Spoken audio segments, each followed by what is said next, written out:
지난 주일에 성도들 얼굴을 보아서 참 좋았는데 이번 주 다시 이렇게 못 뵈게 됐습니다. 우리 교회에 이 문제가 있어서가 아니고 이웃 인근 교회에 약간의 어려움이 있어서 예방적 차원에서 방어적 차원에서 이번 주는 또 이렇게 쉬고 다음 주부터 정상적으로 모이기로 했습니다. 장기간 이어지는 이러한 코로나 사태로 인해서 많이 힘드시겠지만 조금만 더 참으시면 좋겠고 또 이 코로나 사태가 속히 안정이 되어져서 우리가 일상의 삶을 살아갈 수 있도록 그렇게 기도해 주시면 좋겠습니다. 특별한 일이 없다면 다음 주부터 정상적으로 모일 것 같습니다. 출애굽기 14장 3절 보시겠습니다.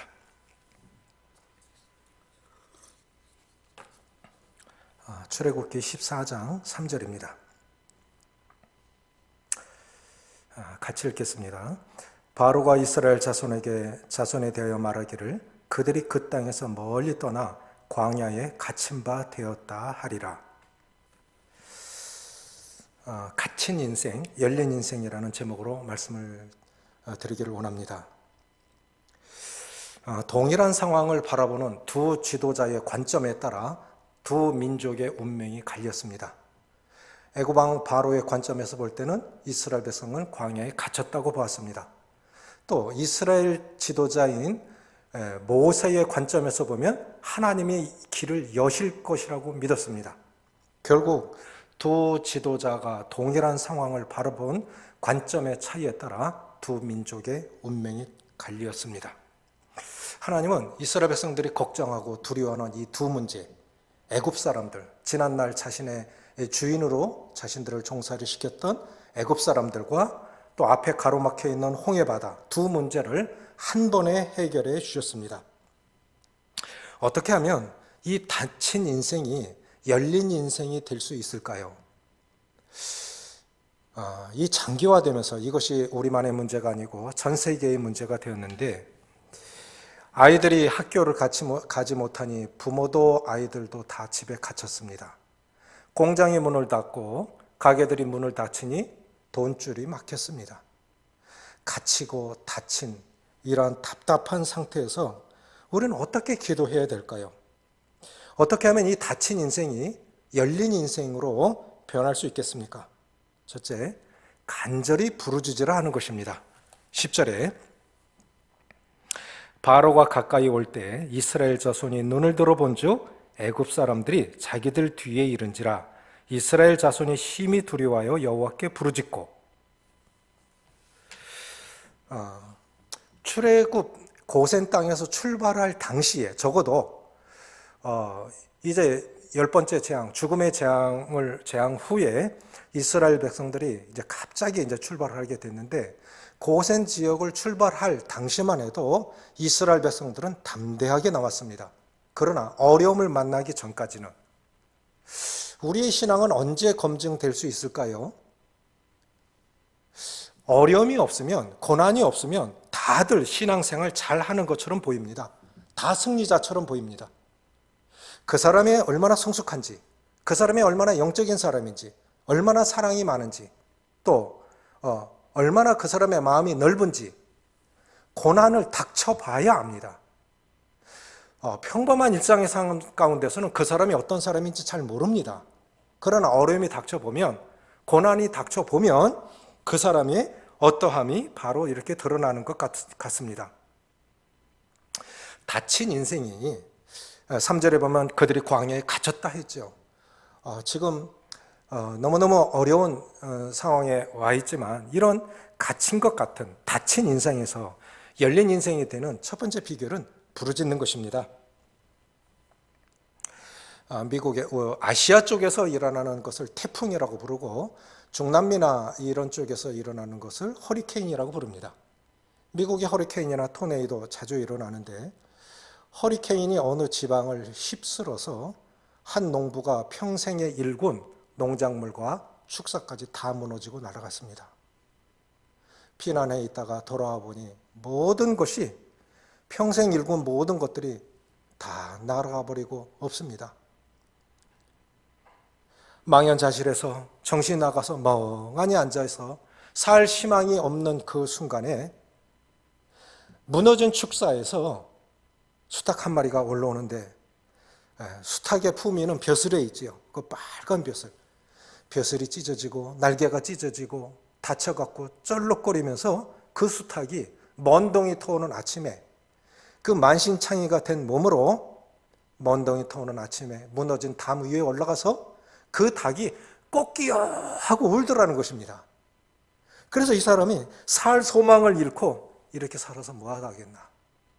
삶을 포기하려고 했는데 그 닭이 우렁차게 벼슬이 찢기고 날개가 부러지고 그렇게 만신창이가 된 몸으로 꺾이요 하고 우렁차게 우는 이런 모습을 보면서 살아야 되겠구나 하는 용기를 가졌답니다. 이 수탉이 그런 가운데서도 그렇게 용기 있게 울 수 있었던 것은 하나님께서 그 수탉에게 주신 본성입니다. 하나님이 수탉에게 그렇게 본성을 주셨기 때문에 수탉은 새벽을 알리는 소리를 우렁차게 낼 수 있었는 것과 같이 하나님께서 거듭난 성도들에게는 어려움이 오면 기도할 수 있는 본성을 주셨기 때문에 성도들은 어려움을 당하면 기도하게 돼 있습니다. 그건 거듭난 사람들에게 하나님께서 주신 본성입니다. 저절로 그렇게 되는 것입니다. 그래서 일상의 평범한 삶 가운데서 드려지는 기도와 고난 가운데서 환난 가운데서 드려지는 기도는 다릅니다. 다윗이 그렇게 고백합니다. 또 성경 그렇게 말합니다. 환난 날에 나를 부르라. 시편 50편에서 환난 날에 나를 부르라. 내가 너를 건지리니 내가 나를 영화롭게 하리라. 환난 날에 나를 부르라. 이거는 어려움을 당하면 자녀들이 부모, 엄마 하고 찾는 것과 같이 본성적으로 그렇게 하는 것입니다. 하나님이 거듭난 자녀들에게 그런 본성을 주신 것입니다.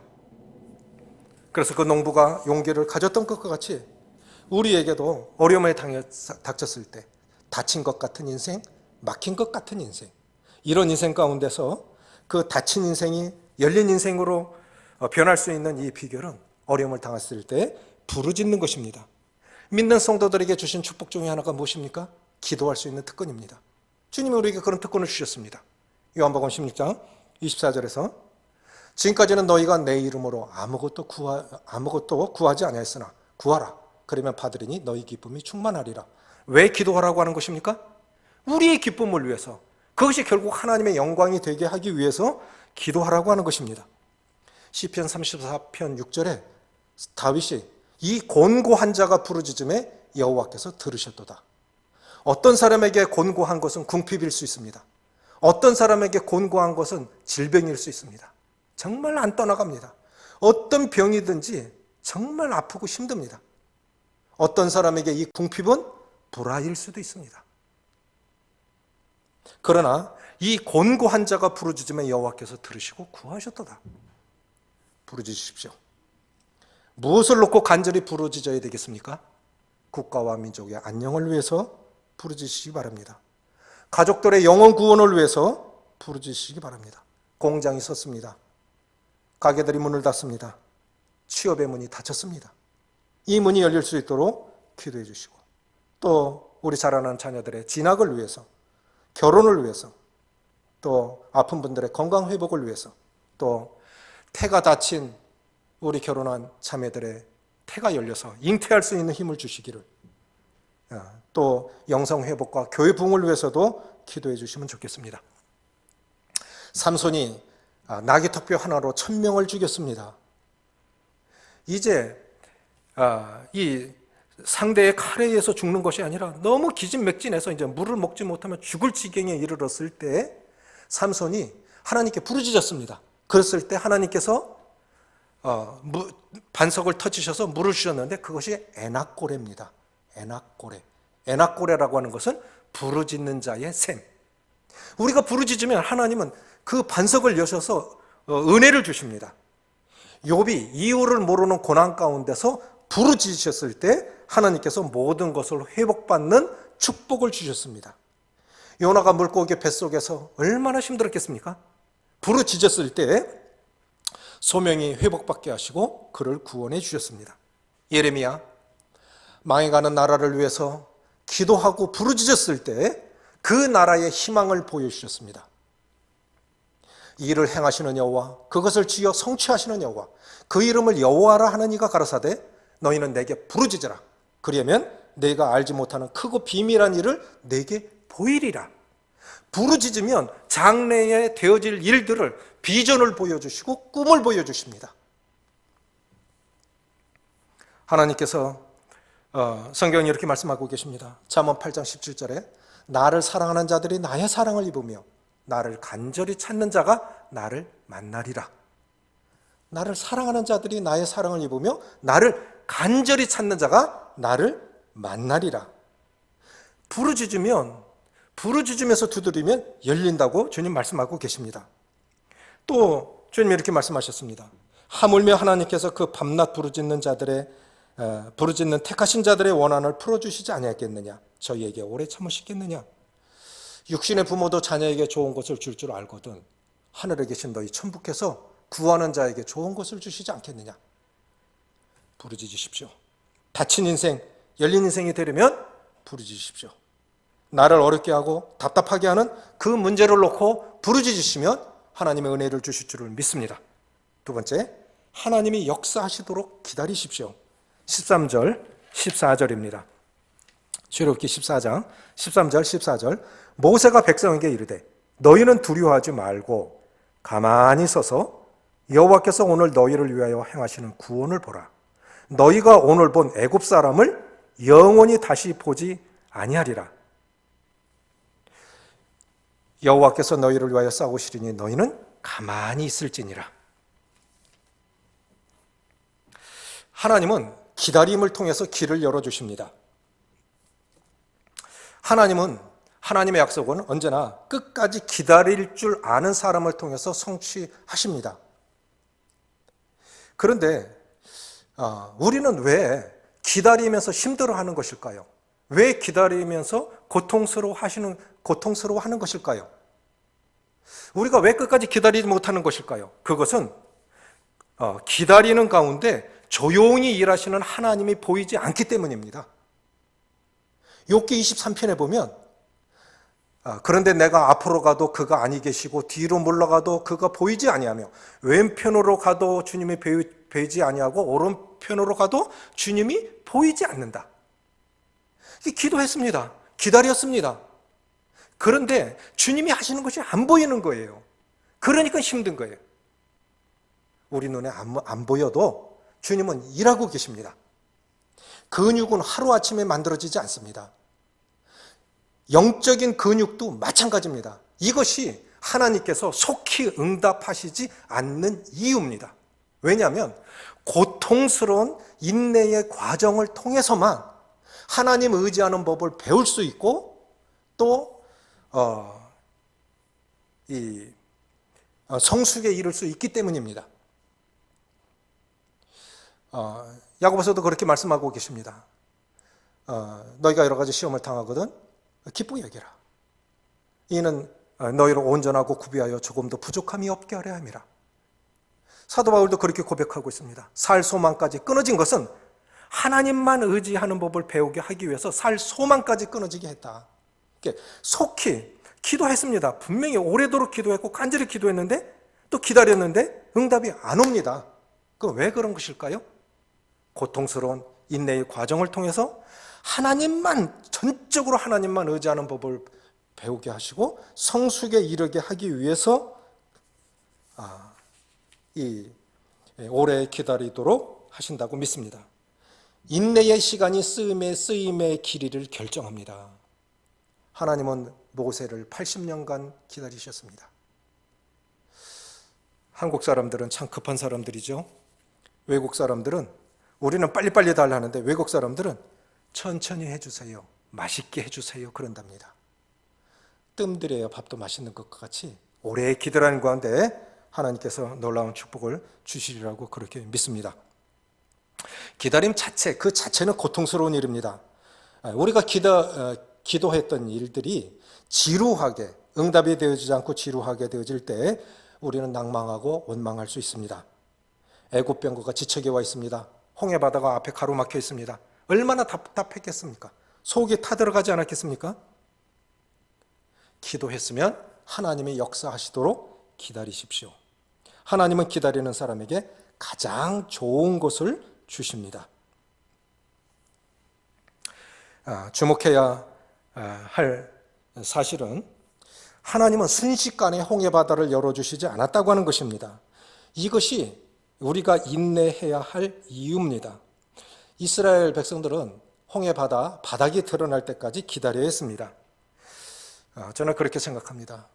하나님께서 뭔가 우리에게 뭔가를 주실 때는 기도의 양이 다 채워진 후에, 기다림의 시간이 다 채워진 후에 그때 주신다고 믿습니다. 그것이 우리 편에서는 정말 속이 타들어가는 시간이지만 하나님은 급한 것이 없으신 거예요. 기도의 양이 다 채워지고 기다림의 양이 다 채워진 후에 하나님은 하나님의 일을 하시리라고 믿습니다. 길이 열릴 때까지 기다리십시오. 그러면 반드시 열리리라고 믿습니다. 자, 이 닫힌 인생이 열린 인생이 되기 위해서 부르짖는 것, 그리고 하나님이 역사하시는 것을 역사하시도록 기다리는 것. 세 번째는 뭐냐면 믿음으로 첫 발을 내디디라 하는 것입니다. 15절, 16절입니다. 여호와께서 모세에게 이르시되 너는 어찌하여 내게 부르짖느냐? 이스라엘 자손에게 명령하여 앞으로 나아가게 하고 지팡이를 들고 손을 바다 위로 내밀어 그것이 갈라지게 하라.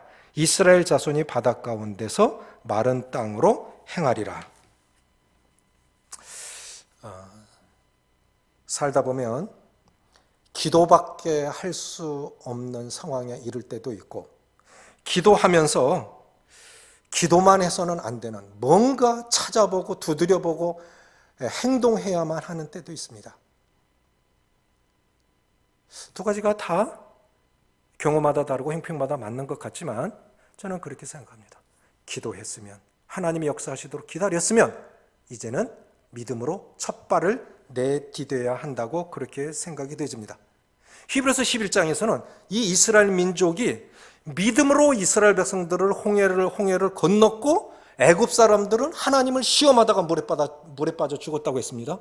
그러니까 이스라엘 민족 전체가 믿음으로 건너간 거예요. 믿음으로 누구는. 믿음은 길이 보이지 않는 가운데서도 첫 발을 내딛는 것이, 그것이 진정한 믿음입니다. 우리는 인생을 살다 보면 그 자체가 모임일 때가 참 많습니다. 결혼을 생각해 보십시오. 전혀 모르는 남남이 만나서 평생을 같이 하기로 약속을 합니다. 이거 엄청난 모험 아닙니까? 직장, 그 직장이 잘 될지 망할지 어찌합니까? 모험입니다.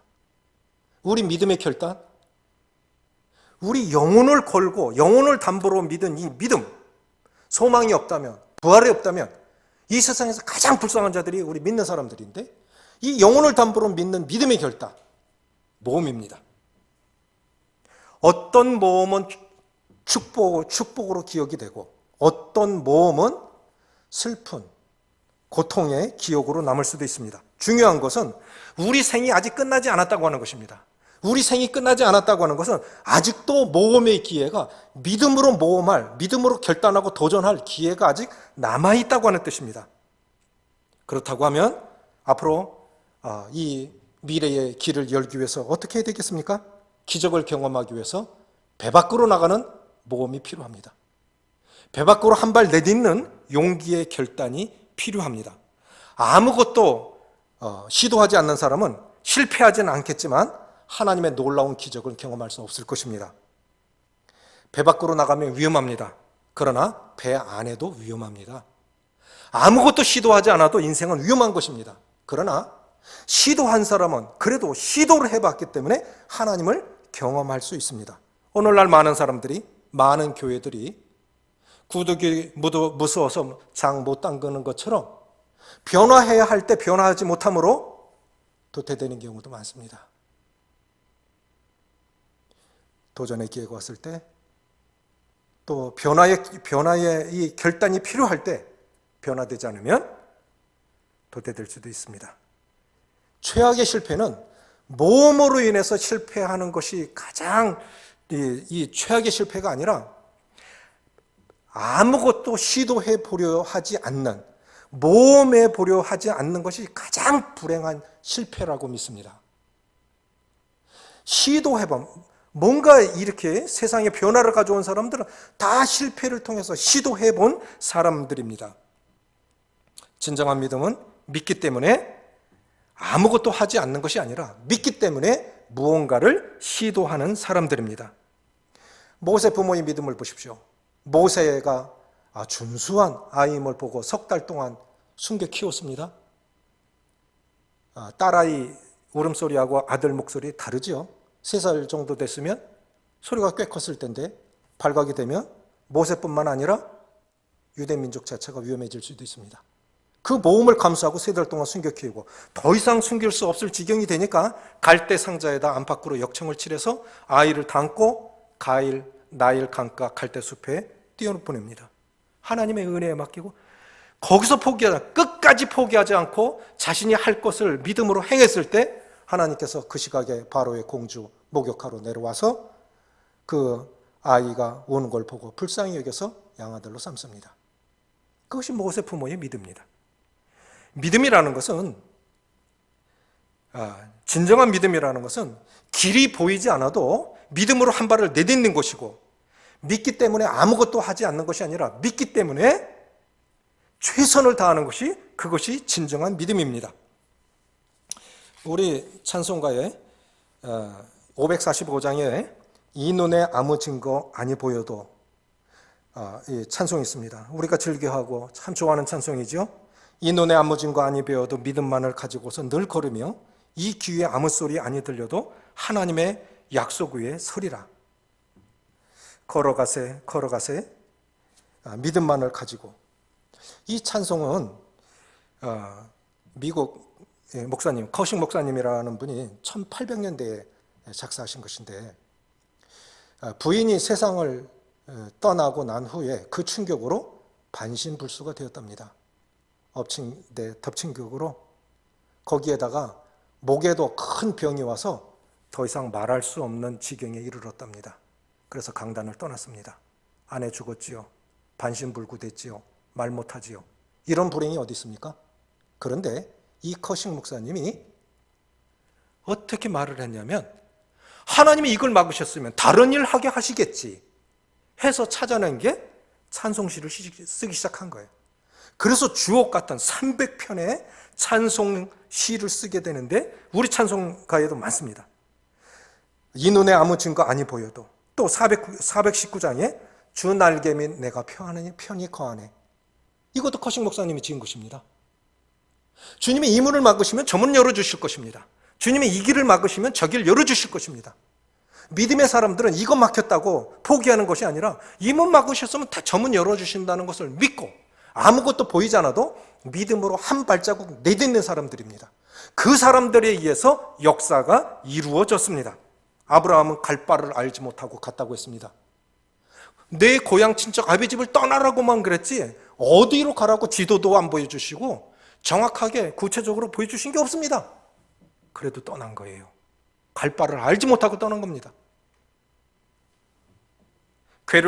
언약궤를 맨 제사장들이 요단강 물에 잠겼을 때 만약에 잠기지 않고 계속 들어가면 십계명이 그 언약궤 안에 십계명이 들어가 있죠? 돌판이 들어 있습니다. 그 무거운 걸 메고 요단강에 들어가면 죽는 겁니다. 믿음으로 요단강에 들어가고 발이 물에 잠겼을 때 물이 끊어졌습니다. 믿음이란, 진정한 믿음이란 아무것도 보이지 않아도 믿음으로 한 발을 내딛는 것이라고 믿습니다. 그래서 닫힌 인생이 열린 인생이 되기 위해서는 그 답답하고 고통스러운 문제를 놓고 간절히 부르짖으십시오. 그리고 하나님이 역사하시도록 기다리십시오. 어떻게 역사하시는지 살펴보십시오. 그리고 믿음으로 한 발 내디디시길 바랍니다. 마지막으로 17절, 18절입니다. 내가 애굽 사람들의 마음을 완악하게 할 것인즉 그들이 그 뒤를 따라 들어갈 것이라. 내가 바로와 그의 모든 군대와 그의 병거와 마병으로 말미암아 영광을 얻으리니 내가 바로와 그의 병거와 마병으로 말미암아 영광을 얻을 때에야 애굽 사람들이 나를 여호와인 줄 알리라 하시더니. 왜 이 상황을 허락하셨을까요? 하나님께서 애굽에 10가지 재앙을 내리신 이유는 무엇일까요? 우리에게 왜 이렇게 답답한, 갇힌 것 같은 이런 상황을 허락하신 걸까요? 원치 않게 인생을 살아가면서 겪는 고난의 이유들은 무엇일까요? 두 가지입니다. 애굽에 10가지 재앙을 내리신 이유도 그러하고 이스라엘 백성들을 광야에 갇힌 것 같은 상황을 허락하신 것도 동일한 이유입니다.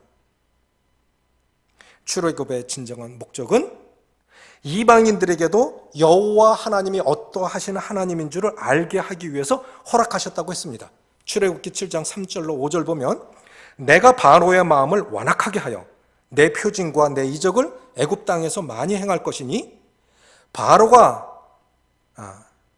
너희의 말을 듣지 아니할 터인즉 내가 내 손을 애굽에 뻗쳐 여러 큰 심판을 내리고 내 군대 내 백성 이스라엘 자손을 그 땅에서 인도해 낼지라. 내가 내 손을 애굽 위에 펴서 이스라엘 자손을 그 위에 인도하여 낼 때에야 애굽 사람들이 나를 여호와인 줄 알리라 하시매. 왜 그거 허락하신 거예요? 바로 왕의 신하들도 알았어요. 이거는 사람이 하는 게 아닙니다. 이거는 신이 하는 것입니다. 이건 사람이 할 수 있는 일이 아닙니다.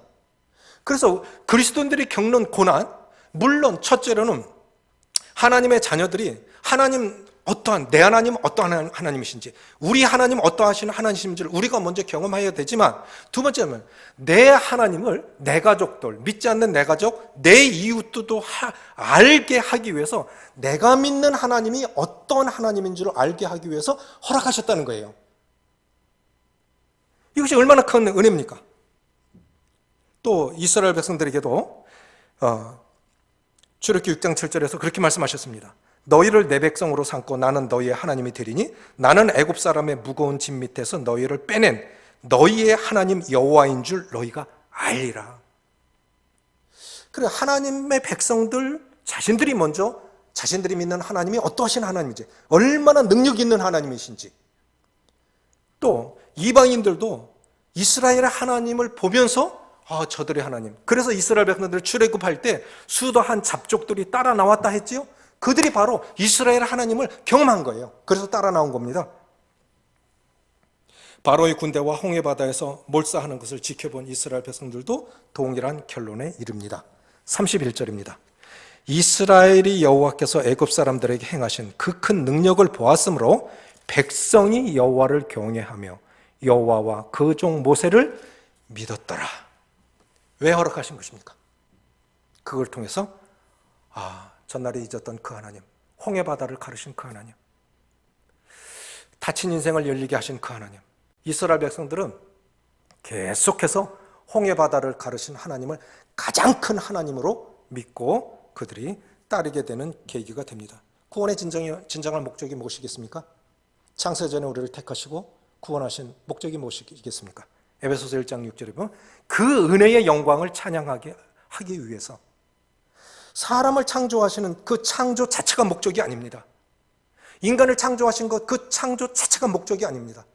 창조를 통해서 사람을 창조하시고 그 창조를 통해서 하나님의 영광 받으시기 위해서 나사로를 왜 죽은 지 나흘 되도록 썩도록 내버려 두셨을까요? 부활의 하나님을 나타내시기 위해서 그렇게 하신 것입니다. 그래서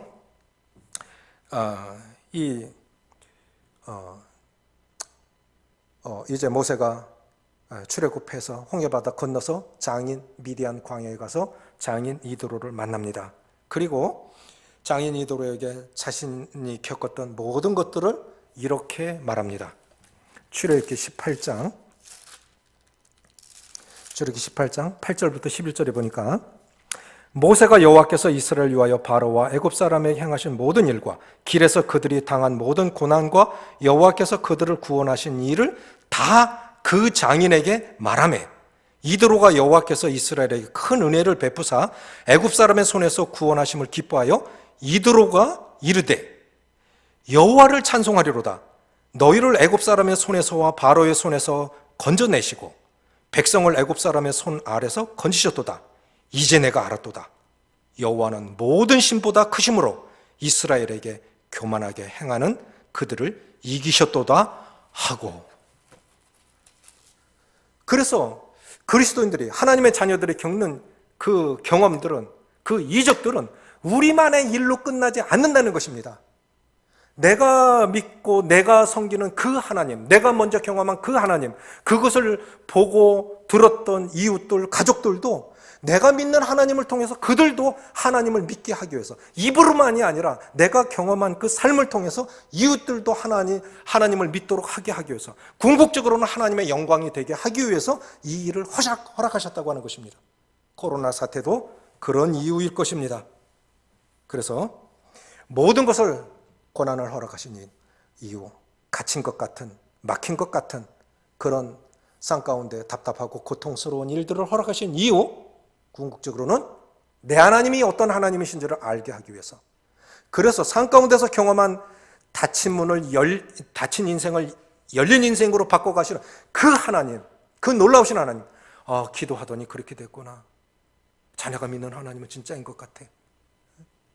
이런 놀라운 은혜의 간증을 통해 그들도 하나님을 믿을 수 있도록, 궁극적으로 하나님의 영광이 될 수 있도록 하기 위해서 이 일을 허락하셨다고 믿습니다. 닫힌 인생이, 그 문제가 어떤 문제이든 닫힌 인생이 열린 인생이 되는 은혜가 우리 모든 성도들에게 임하기를 원합니다. 기도하시겠습니다. 아버지 하나님, 코로나 사태로 인하여 모든 것이 닫힌 것 같고 닫힌 것 같은 느낌이고 불편하고 고통스러운 것이 한두 가지가 아니지만 여전히 우리와 함께 하시고 저희들 모든 형편 속에서 지금까지 지켜 보호하여 주신 하나님의 은혜에 대해 진심으로 감사를 드립니다. 하나님은 인류 역사 가운데 주권적으로 역사하시는 분이심을 믿습니다. 우리가 당하는 모든 일들 가운데서 하나님의 뜻을 발견하게 하시고 고통스러운 문제와 답답한 현실을 놓고 기도할 때 길을 열어주시고 문을 열어주실 때 믿음으로 행할 수 있기를 원합니다. 단지 문제 해결 자체를 위한 것이 아니라 하나님의 영광스러운 목적을 위하여 길을 열어주옵소서. 그리하여 하나님이 우리 하나님만이 아니라 믿지 않는 우리 가족과 이웃들도 우리의 삶 속에서 역사하시는 하나님을 통해 그들도 여호와 하나님이 어떤 분이신지를 알아가는 은혜가 임하기를 원합니다. 저희를 축복의 통로로 사용해 주옵소서. 우리 주 예수 그리스도의 이름으로 기도합나이다. 아멘.